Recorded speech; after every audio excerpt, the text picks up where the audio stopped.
অনুরাগের ছোঁয়া ফ্যানদের জন্য আজকের সবচেয়ে বড় খারাপ খবর। সকলেই জানি অনুরাগের ছোঁয়া শুরু থেকেই টিআরপি চার্ট অনলাইন সব জায়গায় কতটা এগিয়ে। এখনও অব্দি সবচেয়ে বেশি প্রতিপক্ষ ধারাবাহিক এসেছে অনুরাগের ছোঁয়ার বিপরীতে। শত বড় বড় প্রোডাকশন হাউসও অনুরাগের ছোঁয়াকে মাত দিতে পারেনি। যেহেন টিআরপি আশায় 2-1 সপ্তাহ স্লথ হারালেও পরে আবারও হিউজ গ্যাপে স্লথ লিড করে। তবে এক টিআরপিতে কোনোদিন অনুরাগের ছোঁয়াকে হারাতে পারেনি।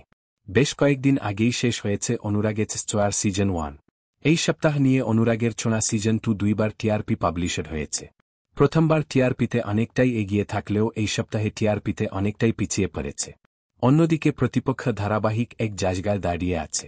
গত সপ্তাহে অনুরাগের ছোঁয়া 5-1 টিআরপিতে থাকলেও এই সপ্তাহে অনেকটা নিচে নেমে 4-3 টিআরপিতে এসে দাঁড়িয়েছে, যার কারণে প্রতিপক্ষ ধারাবাহিকের সাথে জায়েন্ট লিড অনুরাগের ছোঁয়া।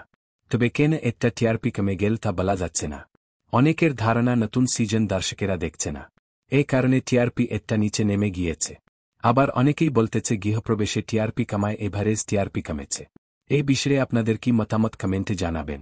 অনুরাগের ছোঁয়ার সকল আপডেট সবার আগে পেতে চ্যানেলটি সাবস্ক্রাইব করে পাশে থাকা বেল আইকনটি বাজিয়ে দিন।